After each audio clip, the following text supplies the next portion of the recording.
On what was supposed to be our second wedding anniversary, I spent the entire day at home waiting for Chloe. It was just before the clock struck midnight when she finally returned, but she was not alone. She was with another man. The moment she laid eyes on me, she made no effort to hide her disdain. With a voice as cold as ice, she told me to fix the expression on my face, that this was the treatment I deserved. She said if I couldn't handle it, I should get out of the house, utterly confident in her belief that I was incapable of leaving her.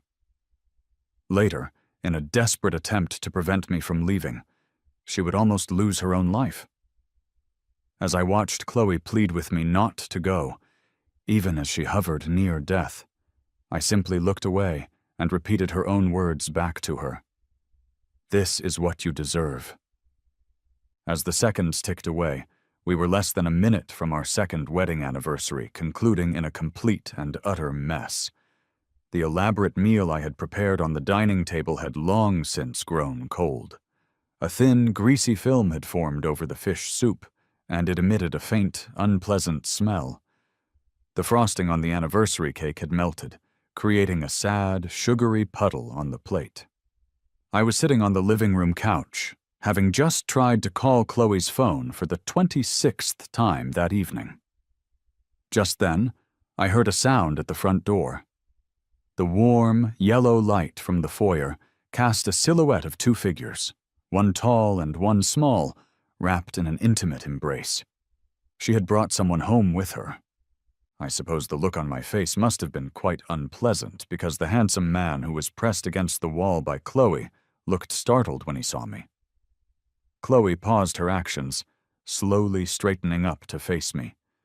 The grand chandelier hanging overhead, which was supposedly a custom piece from an Italian master, illuminated the room as brightly as if it were daytime, catching the flicker of disgust that crossed Chloe's face.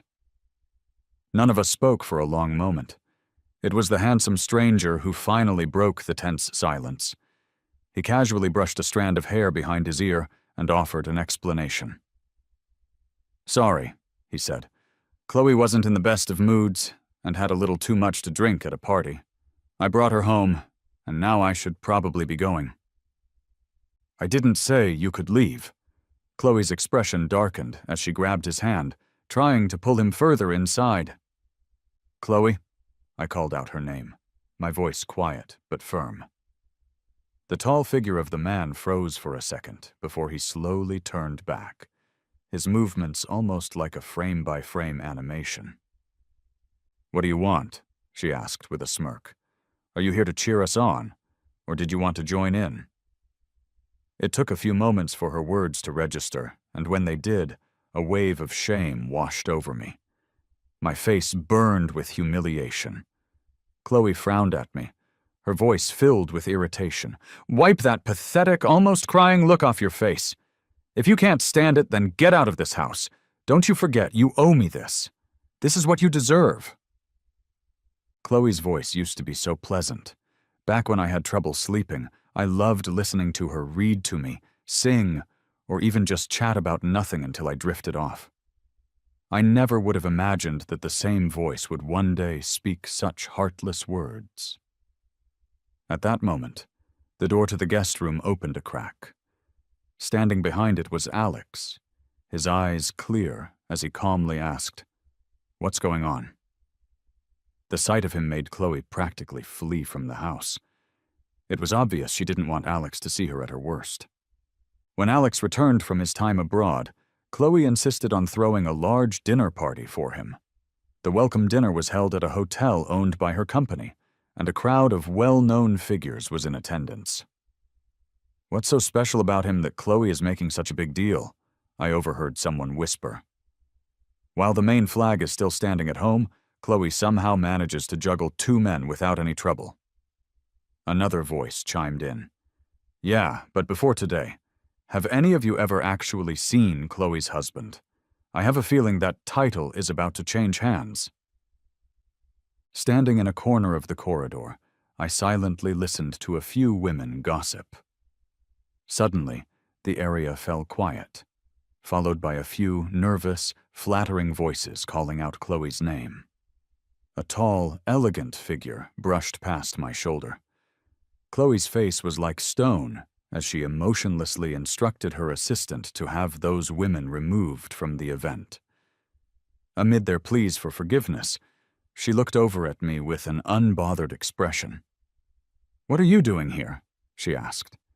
If her assistant hadn't been busy dealing with the others right then, I'm certain it would have been me getting thrown out. I asked him to come. Alex appeared just in time, putting a supportive arm around my shoulder. "Liam, let's go. Just ignore her. She's acting crazy." After that scene in the hallway, everyone at the dinner fell silent. Even if they were curious about the dynamic between the three of us, no one dared to ask any questions. But when Chloe mentioned that Alex would be joining her company, Shenshi Industries, some people couldn't help but steal glances in my direction. Everyone knew that Shenshi Industries was Chloe's own creation, and placing him there spoke volumes about how highly she regarded him. Alex, however, wasn't interested. He just snorted and said directly to Chloe, "Can you please treat Liam better?" Even with my head down, I could feel Chloe's icy stare digging into me. At the end of the dinner, Alex had had too much to drink.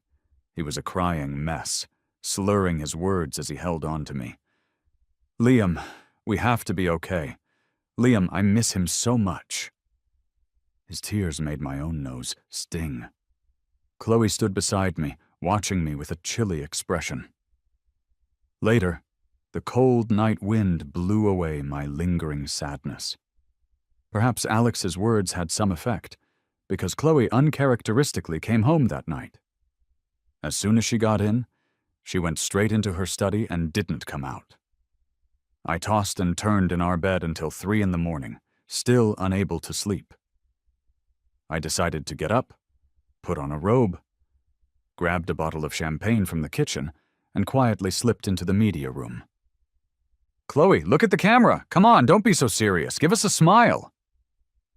"Chloe, you got drunk last night and said you loved me the most in the world. Do you still mean it?" "Ahem, everyone, please, this woman is Chloe, and she's putting together a 1,000-piece puzzle." "Why?" you ask. In the home video playing on the screen, a younger Chloe, looking sharp and handsome, was sitting cross-legged amidst a pile of messy puzzle pieces. She gave a good-natured look at the camera, her lips curling into a helpless smile as she said, "Because Liam likes it." I whispered the words, along with the voice from the video, a hollow echo in the dark room. The next second, the door to the media room opened. The sofa dipped as Chloe sat down next to me. The video was still playing, our sweet, recorded moments from the past now seeming ironic and painful. I turned my eyes away, ready to get up, but my wrist was caught in a firm grip. Chloe's hand was dry and cold, wrapping around me like a snake. She pulled me down, and I lost my balance, falling heavily onto the couch. Chloe climbed on top of me, her breath warm and close to my ear. In the video, my innocent and playful voice said, "Chloe, you promise not to bully me anymore, or I'll cry." Chloe heard it too. Her lips curled as she slowly and ruthlessly hooked a finger into my collar. "Liam, why aren't you crying now? Are you happy like this?" Chloe's words hit me like a brutal slap. "Chloe!" Panic seized me, and I shouted, "Look, it's me! It's Liam!" "Liam!" She whispered my name, her eyes roaming my face, her breath quickening. A storm of kisses landed on my face. The forgotten video automatically switched to the next segment. After a moment of darkness, the room was flooded with light again. A chorus of voices sang, "Evan, happy birthday! Make a wish!" The world suddenly paused. Chloe froze, one hand still clutching my neck. It was like being doused in ice water. I shivered, my teeth chattering as I tasted the metallic tang of blood in my mouth. In the video, the birthday party was reaching its peak. Evan blew out the candles, and I could hear cheers, laughter, and Chloe's tender voice calling his name as she slipped a ring on his finger. Warm tears traced a path down the side of my face, disappearing into my hair. I took a slow breath, pulled myself away, and pushed Chloe. She seemed to have turned to stone. Only her eyes moved slightly, unfocused, as she watched me. My temples throbbed painfully. Grimacing, some new force surged within me. I curled up my legs and delivered a solid kick. Chloe grunted in pain, rolling off me. I sprang up, not caring that I stubbed my toe on the table, and limped to the door.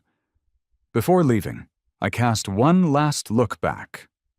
Chloe sat slumped on the carpet, her head down, enveloped in a cloud of deep pain and self-loathing, as if she couldn't face what had just happened, or the brief moment of tenderness she had felt towards me. After that night in the media room, about a month went by before I saw Chloe again. Well, not exactly. I still saw her daily in entertainment news. Out on a yacht trip with one actor, having a candlelit dinner with another, investing a large sum of money in an actress's new show. Speculation began to circulate about how our inevitable marital breakdown would affect her company's stock price. Chloe's mom finally couldn't sit still any longer and called, asking me to come back to the family home for a talk. It must have been an unlucky day. My car got scratched at an intersection. I left the driver to deal with it and stood by the side of the road, wondering how I was going to get to her mother's house. Before I could figure it out, a black car pulled up beside me. The window rolled down to reveal a familiar face. "Liam?" "Sarah!" Seeing an old friend after so long, I felt a bit excited. Back in college, Sarah and I were both in the student government, so we knew each other well. This was the first time we had seen each other since graduation. Sarah happily offered me a ride. Talking with her felt refreshingly easy and pleasant, so when she parked outside the garage of the family home, I wasn't in a hurry to get out. Sarah mentioned she had gone back to our college recently, and I leaned in to peek at the photos on her phone. Just as I did, a loud bang shook the car. Unprepared, I was slammed forward, my head hitting the dashboard. I straightened up, ignoring the pain, and met a pair of indifferent eyes in the rearview mirror. Chloe's car was parked directly behind us. She was sitting inside, and who knows how long she had been watching us. Seeing Sarah and me get out of the car, she casually opened her own door. Her gaze was playful, like a snake ready to strike. After a moment, she seemed to chuckle softly, and, with a lazy drawl, she mocked, "Your new partner? What poor taste. Feeling lonely?" Blood rushed to my head, and my ears were buzzing. I couldn't hold it back any longer. My lips trembled as I spit out, "Chloe, don't think I'm like you. I'm not as vile as you are." Chloe looked as if she'd just heard a joke. "Even if I am vile, I haven't been in a hurry to bring someone new home." "Liam, who is this?" Sarah stood to the side, her gaze shifting between Chloe and me. The word wife was on the tip of my tongue, but I couldn't bring myself to say it. I remembered a time when one of Chloe's friends called me at 2 a.m, saying she was too drunk from a social event. I rushed to the club to find Chloe sitting there, perfectly sober, on the couch. A childhood friend of hers jokingly said, "Your hubby really cares about you. It's so late, and he just ran over here without a second thought when he heard you were drunk." The winter night air was sharp, cutting into my lungs like a knife with every breath. I just stood there, feeling awkward in my pajamas with only a thick coat thrown over them. Chloe, clearly annoyed by the mention of hubby, slammed her glass on the table, causing the drink inside to splash everywhere. "What hubby? Who's calling him that? Who even invited him here?" Everyone around looked at each other in confusion while Chloe brushed imaginary dust off her pants and left, muttering a disdainful remark before walking out. I later heard that Chloe's friendship with that childhood friend fell apart, and they never spoke again. That's when I understood something very clearly. Chloe refused to acknowledge my status as her partner in front of others, and wouldn't allow me to take on that role either. Before I could say anything, I heard a cold laugh. Chloe coldly told Sarah to get lost and brushed past us into the house. The atmosphere in the living room was tense. Chloe's mom and Chloe sat in silence, neither of them looking particularly happy. When Chloe's mom noticed me, she forced a smile and invited me to sit next to her. "The wife of the head of Jiang Capital is planning a charity gala and invited both of us to attend," she said. Chloe scoffed. "All that showboating? Is it really necessary?" Chloe's mom sighed deeply, as if she were exhausted. "I know you still think about him and blame me for breaking you two up. But what did Liam ever do to deserve this?" I didn't expect her to bring this up so suddenly, so I instinctively looked over at Chloe. She seemed surprised for a moment before she stood up with a stern look, loosened her collar, and muttered, "Don't mention him to me." Chloe was truly angry. It was rare to see her, usually so calm and collected, explode like this.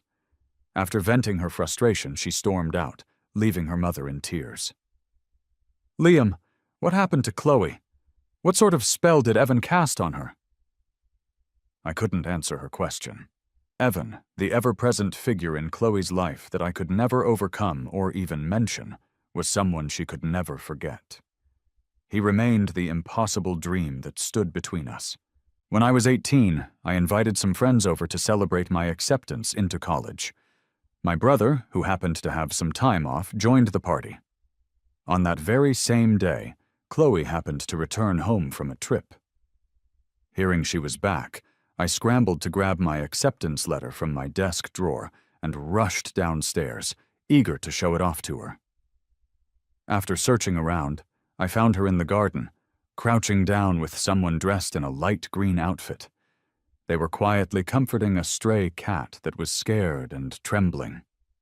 Surrounded by vibrant roses and lush greenery, they seemed to exist in their own private world, where no one else could intrude. I stood there, out of breath, sweaty and flushed, clutching my acceptance letter with a profound sense of defeat. That was the first time Chloe met Evan. What could have been a beautiful love story was fiercely opposed by Chloe's mom. Chloe moved out, rejecting her role in the family business and openly resisting her parents. At a family gathering, she vowed to never give up on Evan before leaving. I felt like a faceless bystander in their explosive love affair. Even in my most naive fantasies, Chloe was always the leading lady. But her rebellion didn't lead to a happy ending. I'm not sure what Chloe's mom said to Evan, but shortly after, he left Chloe and went abroad for his studies. Chloe was in a slump for a while after that. She locked herself in the apartment they had shared, drinking heavily every day. She was found by the cleaning lady after she had collapsed from a stomach bleed, who thankfully called an ambulance in time. When I visited her in the hospital, she was asleep. She looked incredibly frail, almost like a ghost, with her hospital gown draped loosely over her thin frame. I had never seen her like this before, and I felt lost, just staring at her for who knows how long. Eventually she opened her eyes, and upon realizing it was just me, disappointment clouded her once bright gaze. I didn't know how to comfort her, so I playfully warned her not to upset her mom again. After she was discharged, she moved back home. No one ever mentioned Evan again. Their passionate romance was like a bubble that had easily drifted away and popped. Later, when Chloe's father passed away, the business nearly fell apart.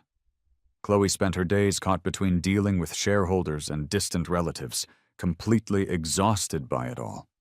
All I could do was make sure she ate regularly and accompany her to difficult social events. Once everything had finally settled down, she unexpectedly proposed to me. She said I was there for her through her toughest times and thanked me for pulling her from the depths of despair. She added that her mother had always hoped to see us together. Finally, she asked if I was willing to accept her. Of course I was willing. From the time my parents died when I was 16, and I started living with her family, Chloe had always been my secret love. After we got together, there were happy days, too. Though we were both busy, she always found time for us to go on dates, dine together, take walks by the waterfront, see movies, or attend plays. We were just like a typical happy couple. In my most content moments, I almost believed that Chloe truly loved me. By the time I got home from her mother's house, the sky was dark, and the room was unlit and hazy. Evan had been on my mind, leaving me feeling restless and weighed down. I lazily sank into the couch, scrolling aimlessly through my phone. About half an hour ago, a popular male celebrity had posted on social media. "Someone just sent me this. The mango mousse is insanely good." The picture showed a full afternoon tea, spread with exquisite desserts, and a prominent hotel logo. Whether it was intentional or not, a silver fork and knife by a bone china plate reflected a simple ring. It was a custom ring by a niche Swedish designer, one of a kind. The other matching ring was on my hand. Fans were guessing wildly in the comments. "Who is this someone? Is there something going on? Isn't that a private afternoon tea from the hotel he's affiliated with? It's not even available for purchase. He mentioned wanting to eat this recently, and now he's got it. Could someone be Chloe?" The celebrity had liked that particular comment. I didn't want to guess whether that ring belonged to Chloe or not. I also didn't want to wonder what she was feeling, or what had made her take off the ring she shared with me.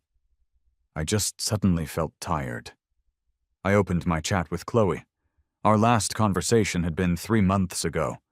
After tweaking a simple sentence over and over, I finally used all my strength and hit send. "Chloe, let's get a divorce. What's your next move?" Leo held a pair of brooches up to my chest for me to choose from. The message I had sent to Chloe had disappeared like a stone thrown into the sea, with no response. I sighed and tried to perk myself up. She'll be at the charity gala too. I'll talk to her then. Leo pouted when he heard about my divorce plans with Chloe. He had volunteered to be my informant, but every time I rushed to her office hoping to talk, her assistant would politely block me. Because of that, Leo often helped me vent my frustration towards Chloe. "Let's not talk about that," I said, changing the subject. "How did you get caught by the paparazzi the other day?" Honestly, it was just a misunderstanding. Sarah invited me to a school reunion a few days ago. When it ended, she almost missed a step, and I reached out to help her. Just then, a paparazzo took a picture. They even gave it a super dramatic headline. "Liam caught cheating late at night. Divorce imminent." Leo laughed, covering his mouth. "Sarah seems nice to me." "Nice or not, doesn't matter to me. One Chloe is already enough of a mess," I replied. "Did you pick a dress for the gala?" Leo shifted the topic. "Try on the one I got for you, and I'll give you some advice." The dress was a gift from Chloe's mom, a beautiful satin backless gown. Leo's eyes gleamed as he pushed me into the dressing room without a word, waiting outside. The satin felt as cool as water against my skin. Suddenly, a pair of dry hands gripped my shoulders. A familiar, warm, woody fragrance filled my nose. I turned around and looked straight at Chloe. "Why are you back?" "What, I'm not allowed back? Are you hiding someone in here?" Chloe's grip on my shoulders tightened slightly. A small hurt as my scalp was pulled. Maybe before, I would have felt heartbroken or angry over words like these, and would have argued with her. But now, I just calmly spoke. "Since you're here, I'll say it again. Chloe, let's get a divorce." Chloe seemed to ignore what I said. Her head was still down, her hands moving through my hair. "When we got married, you said the marriage was a punishment for me. It's been 2 years. Isn't that enough for you?" The ends of my hair were wound around her hand, and she tugged a bit. I had to lift my head to meet her puzzled eyes. "So, you're eager, huh? Found someone new. What's her name, Sarah, yeah?" I bit my lip. She has nothing to do with this. "Nothing to do?" Chloe suddenly sneered. Nothing to do, yet after seeing her you want a divorce. Nothing to do, yet you leave a bar late at night with her? Nothing to do, yet you're so close? Then what do you call something? Kissing? Sleeping together? Chloe's hand pressed against my back, and with each sentence, she pulled me closer to her. By the end, I was practically pressed against her body. I couldn't take it anymore. I pushed her away hard. Come on, can we talk properly, or do you need a slap to wake you up? Chloe was flabbergasted by the push. She grabbed hold of me again, tighter this time. I thought for a moment, then said slowly, Chloe, no matter what you think, when it comes to Evan, I have a clear conscience. He asked me out to tell me something. And that's all. I told you not to mention him. Chloe seemed to snap back to reality, yelling quietly. You don't deserve to.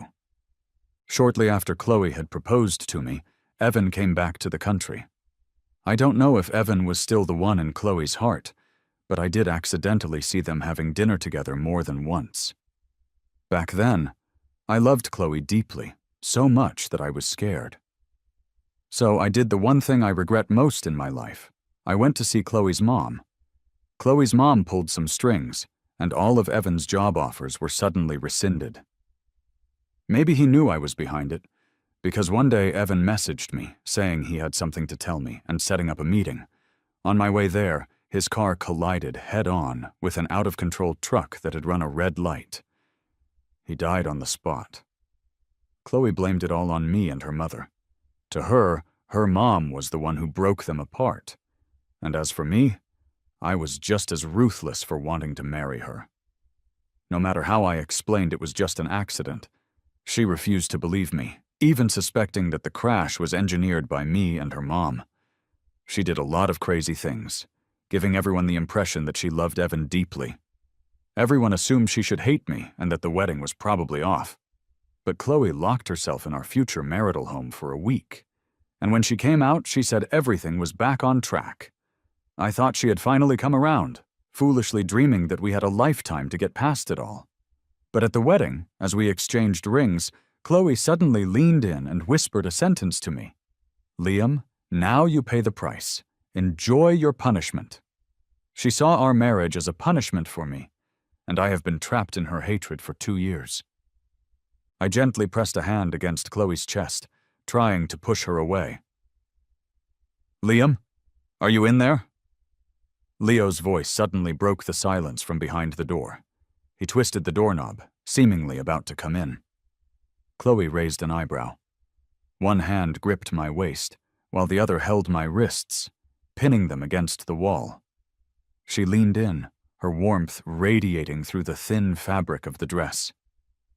As Leo knocked with confusion and urgency, Chloe bit my earlobe and whispered breathily, Liam, there's something you seem to have mistaken.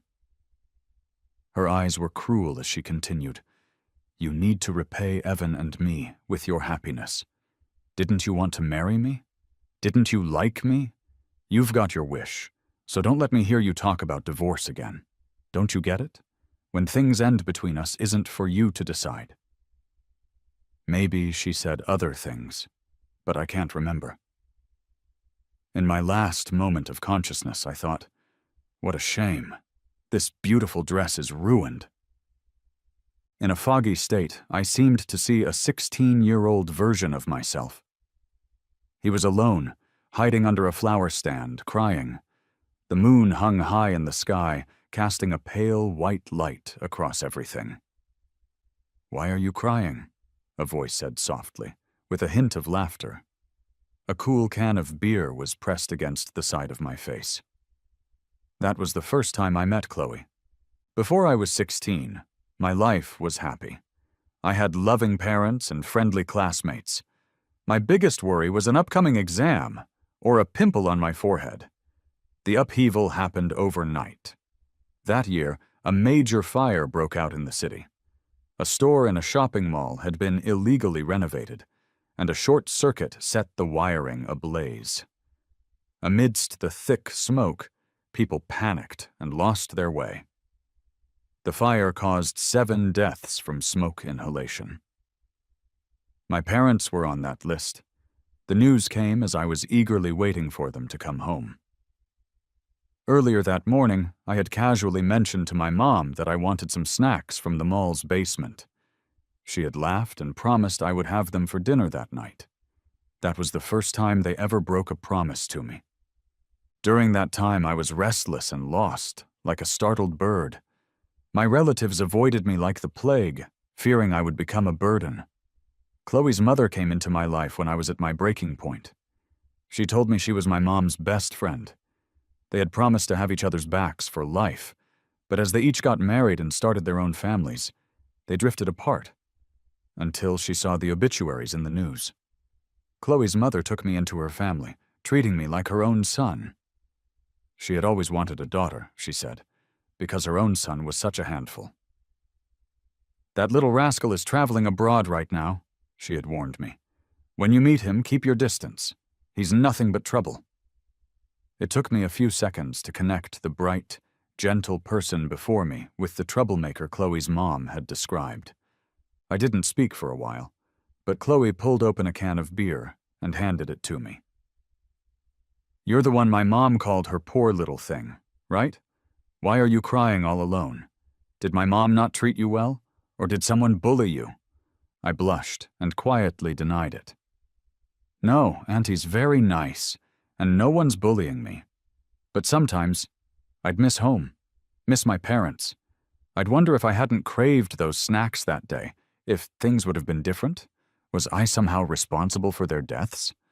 I drank a bit that night. Maybe it was the alcohol, or the bright moon, or the deep night, or the fragrant flowers, or maybe it was Chloe's gentle gaze. I sat beneath the trellis and sobbed uncontrollably. Chloe was flustered, her hands awkwardly unsure of where to rest. Ultimately, she just patted my shoulder soothingly, letting me cry until her own shoulder was soaked. I don't know how long I cried. Eventually, Chloe firmly held my shoulders, looked into my eyes, and told me seriously, "Liam, it wasn't your fault. The accident wasn't your doing. Don't blame yourself. Don't trap yourself in this. Do you think your parents would want you to be in pain and self-blame every day? Liam, move on. You have your own life to live." It felt like I had slept for a very, very long time. I kept thinking I heard arguing near me. Warm hands brushed against my forehead. "Mom, it hurts," I murmured, tears slipping from the corners of my closed eyes. When I finally woke up, it felt like every single part of me was in agony. Leo came in with a glass of water, his face overjoyed. "You're finally awake," he exclaimed. Memories I had tried so hard to forget slowly came flooding back. Leo's eyes were red. "You slept through 2 whole days and nights. You scared the life out of me." He struggled to help me sit up, soothing me like a child. "Have some water. I added honey." The cup was right by my lips. I just had to tilt my head to drink. But a sense of complete powerlessness filled me. It felt like a thick cocoon had wrapped itself around me, paralyzing me, suffocating even my emotions. "Liam, don't scare me." Leo's voice trembled, on the verge of tears. "Don't cry." I wanted to console him, to open my mouth, but nothing came out.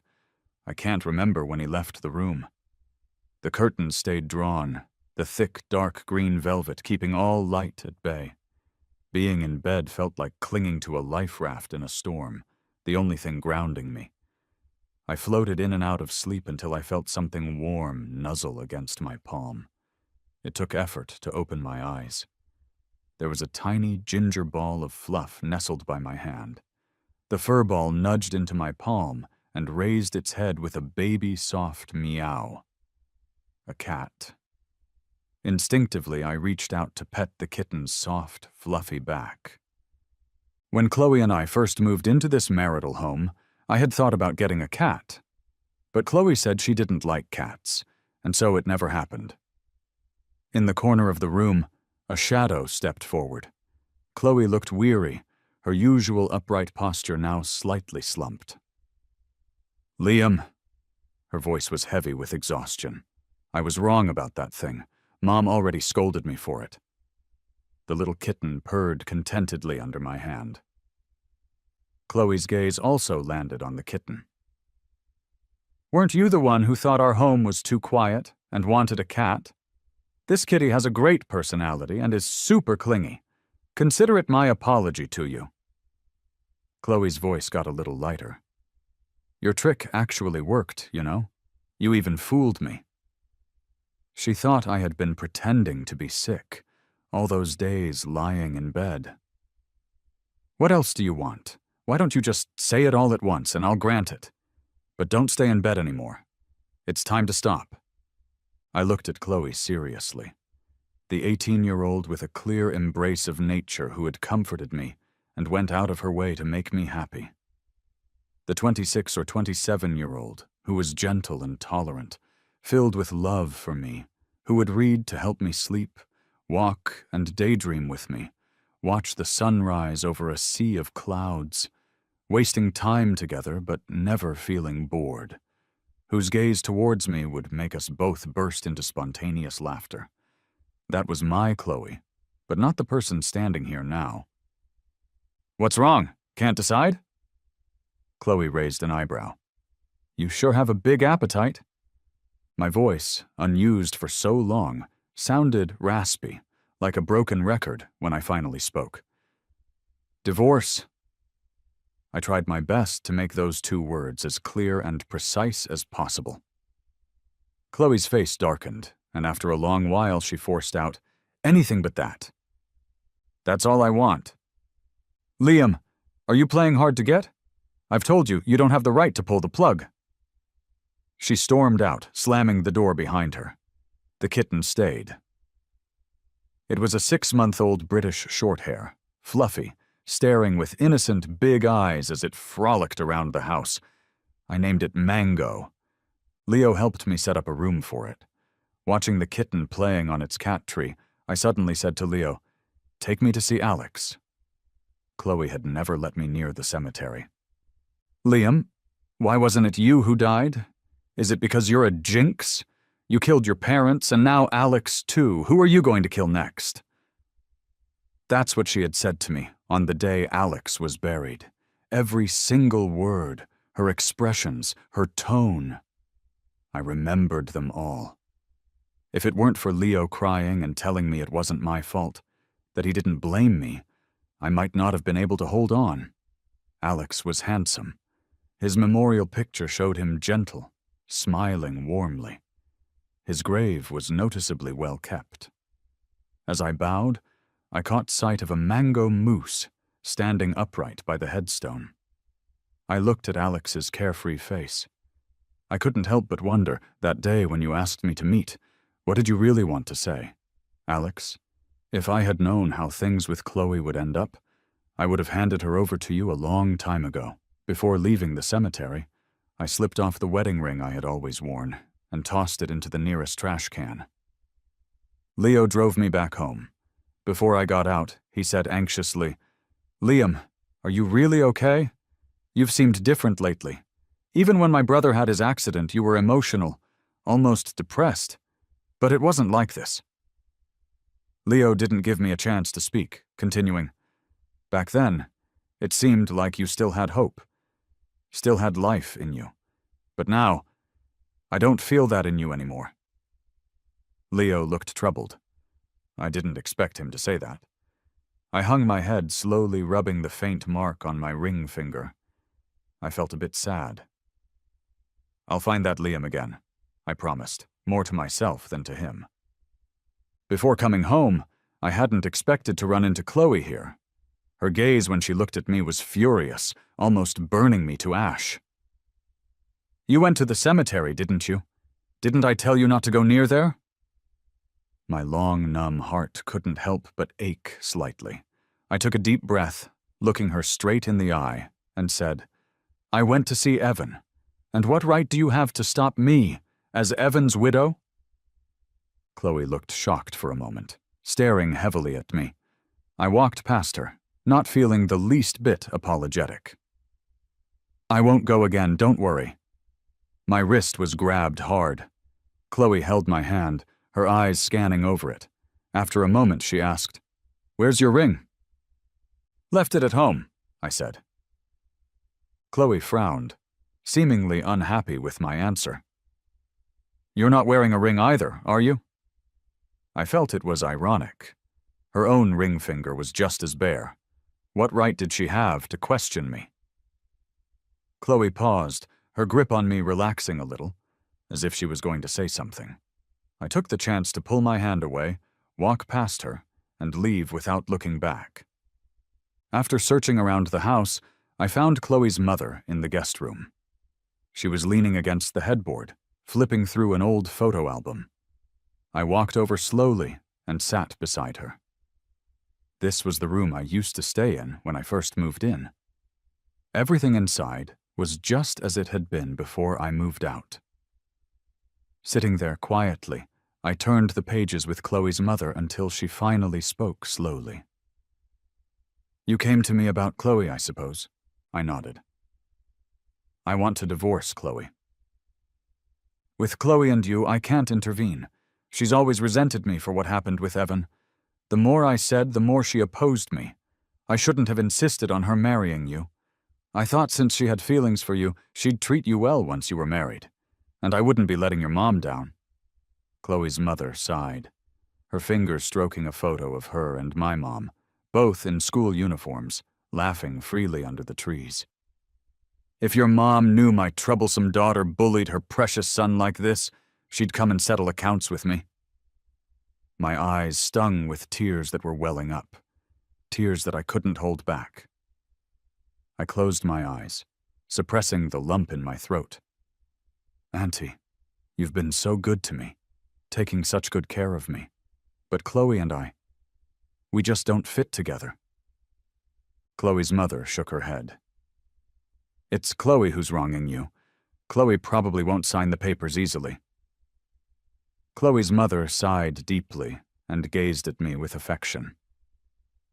"Liam, would you be interested in studying abroad for a while? You both need some time to cool off."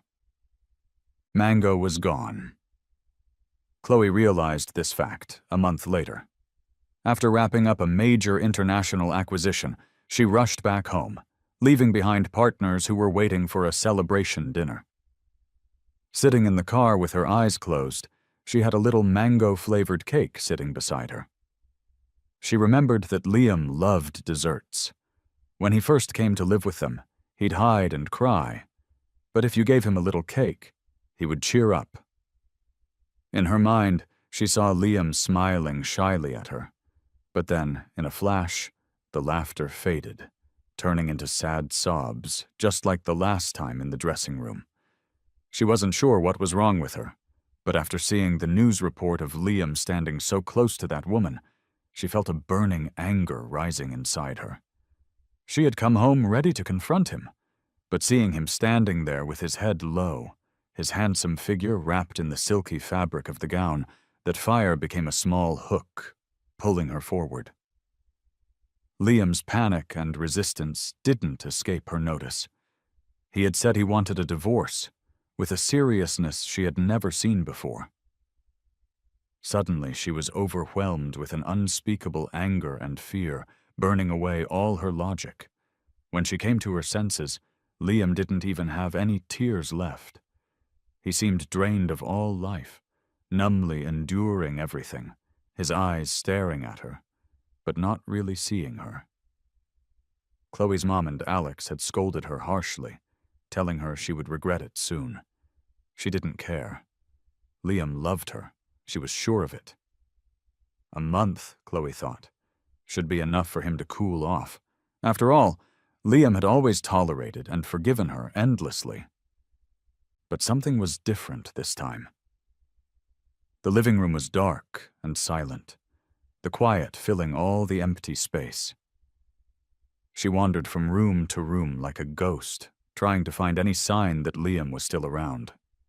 There was nothing. Then her eye caught something on the kitchen counter. A divorce agreement? his name already signed on the last page. Alex parked his car and got out, carrying a pet carrier. As he did, she saw a shadow pass behind the car.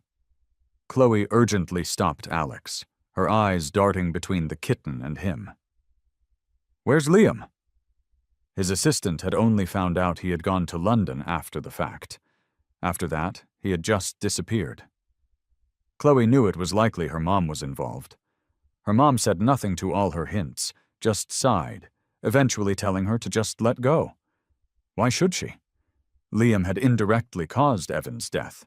He owed her a lifetime of atonement, so why should she let him go? Alex saw her and rolled his eyes. "Liam?" she asked again, trying to keep her patience. "How would I know?" Alex said, brushing past her. Chloe blocked his path. "He handed you the kitten. What does that mean? Where is he?" Alex looked her up and down, a flash of pity in his eyes. Then he shook his head with a mocking laugh. "Chloe, you really confuse me. Now that Liam's gone, you're worried. But when he was here, you didn't treat him right. You never cared, never came home. Even when you did, you'd bring other men around, frequent scandals, treating his dignity and his love for you like dirt. Now that he's gone, why do you want to find him? Is it time for another show of your true feelings?" Chloe's expression shifted, her voice turning cold and bitter. "Alex, it's none of your business what happens between him and me." The kitten meowed uneasily in the carrier. Alex seemed tired, setting it down as he rubbed his sore hands. His tone became more sarcastic. "So, can I talk about Evan then? Recently, when I was packing up some things at home, I found his journal. I read it. He came back because he couldn't let go of you. He took your mom's deal and left, but he regretted it every single day. He still had feelings for you, and he thought you did too. So he came back to apologize and try to get your mom's acceptance. But he didn't expect you to be engaged to Liam, or that you'd actually fall for Liam. He went to see Liam to tell him that it was over between you two, that he would leave so you could be happy together, to put Liam's mind at ease. But you, Chloe, do you even know who you love? Do you understand your own heart? You can't accept being so heartless, moving on so easily. So you blame Liam for everything, so you can feel like you're not the bad guy here?" "Shut up," Chloe replied frantically. "Stop it! You don't understand anything." Alex picked up the carrier again, speaking calmly. "No, I don't. I just know my brother had to leave, crying over you for so long. And then Liam cried for ages too, also because of you. And you say you can't let go of Evan while you tell Liam you can't forget my brother. You don't want to hurt anyone, but now you've lost them both. Liam leaving you was the best decision he ever made. If you really cared for him, you'd leave him alone and stop performing your cheap sentimentality." Chloe stood still for a long time. She thought about when Evan had returned and asked her to dinner. She had gone. During the meal, Evan cried, saying he couldn't forget her. In that moment, she had felt something. But just as she was about to speak, she caught sight of Liam. He was standing outside the restaurant door, thinking he was hidden, but she could see his pale face and the tears ready to fall. That was the moment she realized she had truly moved on from Evan. But then Evan had his accident. At their last meeting, he had cried, asking her why she was so heartless, why he was the only one stuck in their emotional mess. It was those words that had made her feel so guilty and anxious. With Liam, she thought of Evan's tears, and of Liam's tears too. In the end, she had to admit that Alex was right. She hadn't managed to keep anyone. Overall, my time studying abroad was pretty uneventful. That is, if you ignore Chloe, who had been following me around like a shadow. She seemed to appear out of nowhere one day. She wouldn't come up to me. She would just stand at a distance, watching. At school, she'd wait at the gate. When I went back to my apartment, she'd follow. Not too close, not too far, until I was safely inside.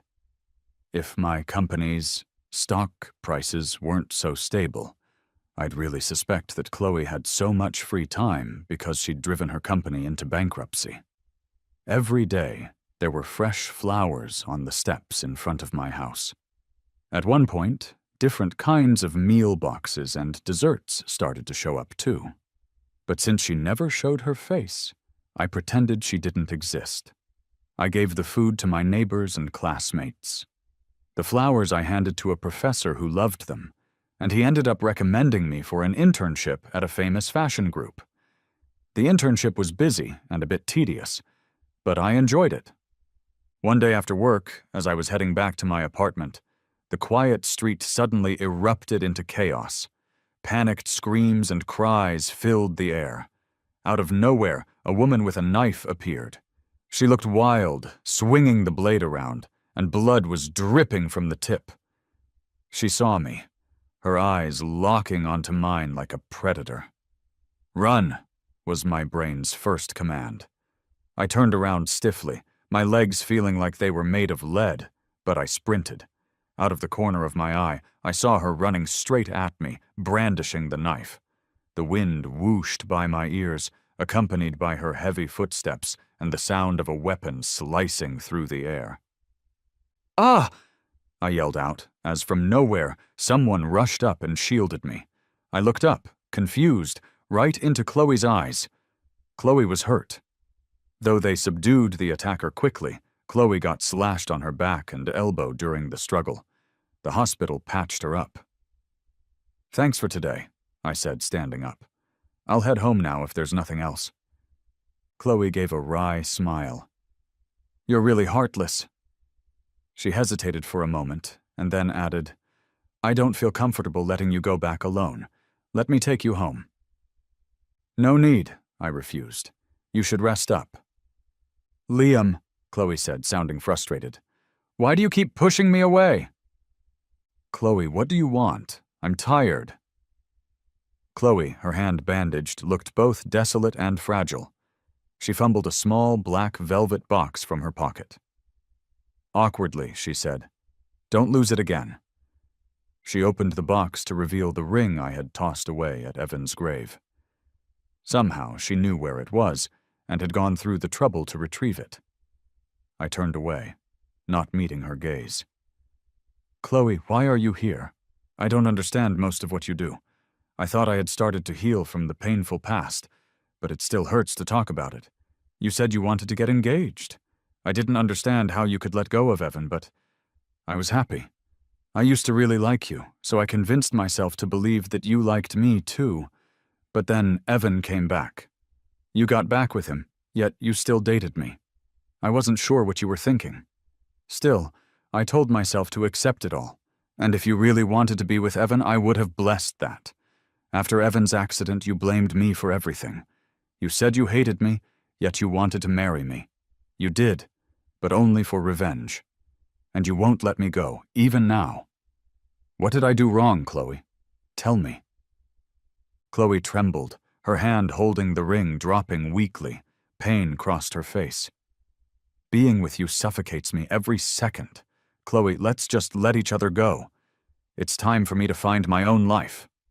I dodged around her and walked away without looking back.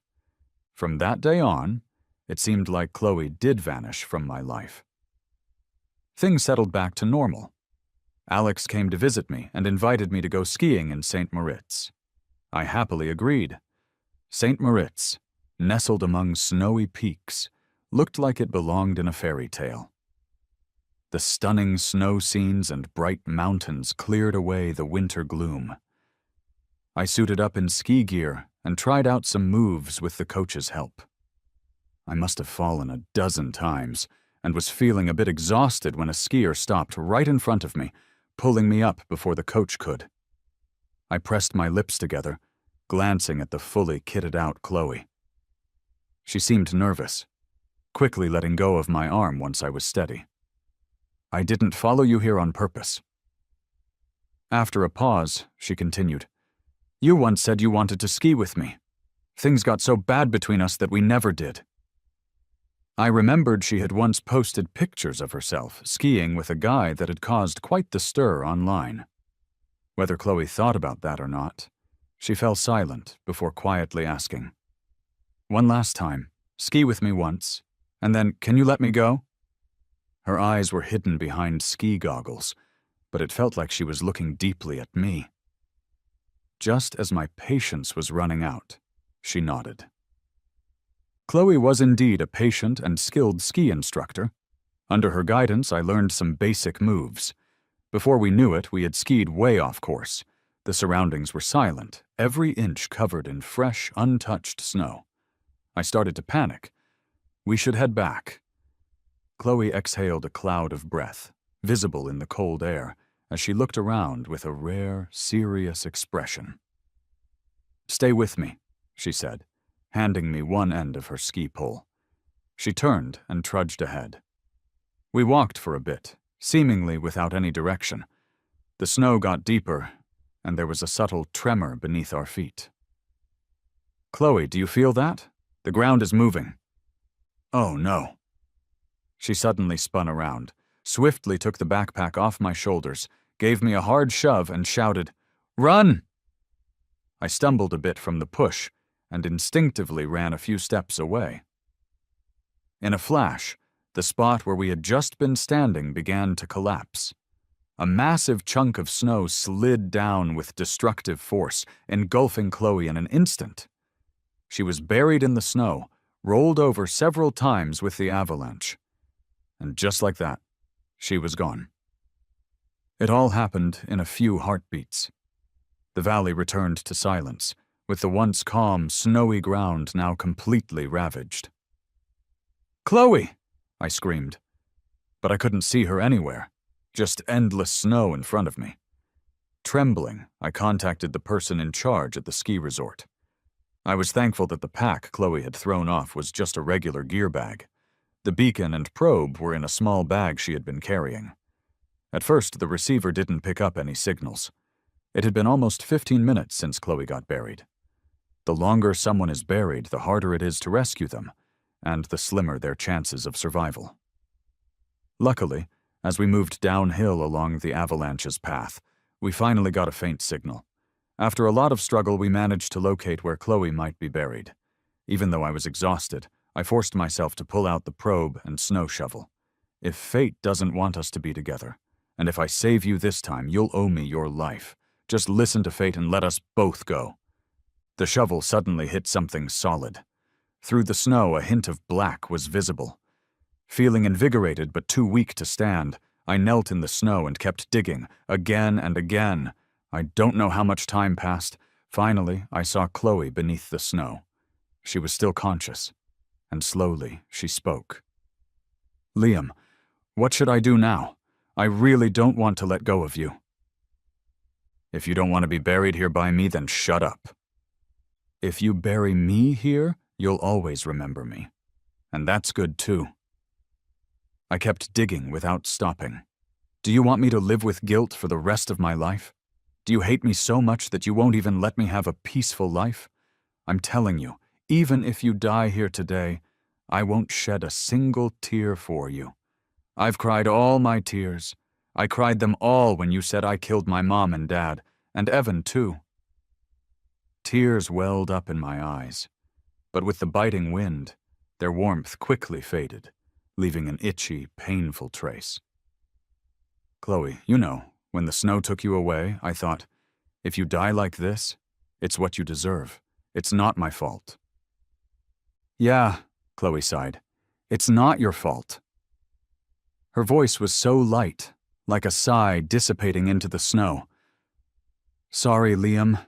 I shouldn't have said you were responsible for your parents' and Evan's deaths. It really had nothing to do with you. When Evan cried and asked me why I changed my heart, I thought I was being unfair to him, and that I would make it up to him somehow. But then he suddenly died. I felt responsible, and I couldn't face the me who loved you, nor could I let you go. I drowned myself in distractions, hoping it would keep me from thinking about you. But I couldn't. When you said you wanted a divorce, I knew this time you were really hurt." Her voice got softer and softer, like snow melting in the sun. "I'm sorry." Chloe's mother rushed to St. Moritz overnight, Although help had come quickly, Chloe's spine had hit a protruding rock during her fall, and she had been buried in deep snow for a long time. The doctor said that at best, she might be able to stand up again unscathed, but his grave expression was not reassuring. The long journey took a toll on Chloe's mother, making her seem much older all of a sudden. Seeing her swollen eyes, I had nothing to say. Chloe had hurt me, but her mother had never wronged me. Now her daughter was lying inside, possibly facing a future where she might never walk again. I couldn't just say sorry lightly, yet there wasn't much more I could say. Eventually it was Chloe's mother who broke the silence. Summoning her strength, she said calmly, "As long as you're fine. Once Chloe wakes up, I'll take her back home." I nodded in agreement. I knew my bond with Chloe's mother ended there. "Liam, over here!" Just as I stepped out of the airport, I saw Alex standing by the road, waving and shouting my name. I picked up my suitcase and jogged over. He opened the trunk, muttering, 2 years, and you finally decided to come back home." "Yeah, 2 years. 2 years ago, I left St. Moritz in a rush. Not long after, I received a package from back home. Inside was the divorce agreement, which Chloe had signed. She never showed up throughout the divorce proceedings. I heard it was because her injuries hadn't healed and she couldn't get out of bed. But she was generous, giving me multiple properties, and even transferring 20% of her company shares to me. After the divorce, I chose to continue my studies. Later, I stayed with a fashion group, working my way up from an intern to a PR director. This trip back was for a fashion exhibition. The venue was a private gallery designed by a globally renowned designer. On the opening day, the place was packed. A hesitant assistant approached me, saying, "Someone insists on seeing you." I turned around. Even sitting in an electric wheelchair, Chloe looked vibrant. She still wore that simple ring on her left hand. Noticing my gaze, she said apologetically, "Here I am again, in front of you." I shrugged it off with a smile. "I can't exactly stop you from seeing an exhibition." "You still don't forgive me?" I thought about it seriously. "I'm not blaming you. So there is nothing to forgive. I just don't feel anything for you anymore. Can you understand that, Chloe? I loved you, but that love has faded away. I hated you, but that hatred has dispersed too. To me, you're no different from the countless other people in this world. Just like you wouldn't hate a stranger or care about a random tree on the street." Chloe's face went pale. I felt a bit sorry for her and added, "I don't know if you're living a good life now, but I'm doing well, so maybe we don't need to see each other again, right?" After a while, she seemed to come back to reality. "I brought you a surprise." She gestured, and someone quickly brought over a pet carrier. The door opened, and the cat inside didn't look scared at all. It had big, round eyes and strutted out confidently. It circled around my leg, its golden, fluffy tail brushing against my calf. "Mango," I called out, not completely sure. Chloe waved, and the kitten, with its tail held high, ran towards her, lightly jumped onto her lap, and nestled in. Chloe sighed a bit, saying, "I asked Alex to give it back to me. This one is really not hard to care for. Do you know why it's named Mango?" I asked suddenly. For a second, Chloe looked puzzled. "Because I hate mangoes the most. The day my parents had their accident, they were out buying mango yogurt for me. When Evan was with you, you once bought him a mango cake to celebrate his birthday. And then there was that girl. I've forgotten her name now. But I still remember that mango mousse and the ring beside it. So I named the cat you brought Mango, to remind myself not to forget, not to be soft, and not to look back." I didn't know any of this. If Chloe's face was pale before, it was ghostly white now. I looked at her, calm and collected. "But I remember. I can't forget. Whether you took a bullet for me or you can't walk because you saved me, or you still have that wedding ring and are caring for the cat, You might have done a lot to try to win me back, but it doesn't work that way, Chloe. Hurt is still hurt. I can't forget. Why can't you just quietly disappear from my world like you did those 2 years ago?" As I finished speaking, Chloe's eyes were red. Her hand instinctively squeezed the kitten's neck, which scratched her hard in return. Chloe snapped out of it and let out a bitter laugh. "I get it now. I won't show up again." "You've said that a lot," I shrugged. "But it doesn't matter. My attitude won't change. I won't be in the country too often, but still, I wish you the best. Say hi to Auntie for me." My assistant signaled to me from not far away. The media waiting for an interview stood nearby. I lifted my head and walked over to them. Just like I had once stepped past Maipan, I knew from here on, whatever my life holds, I will walk forward just like this.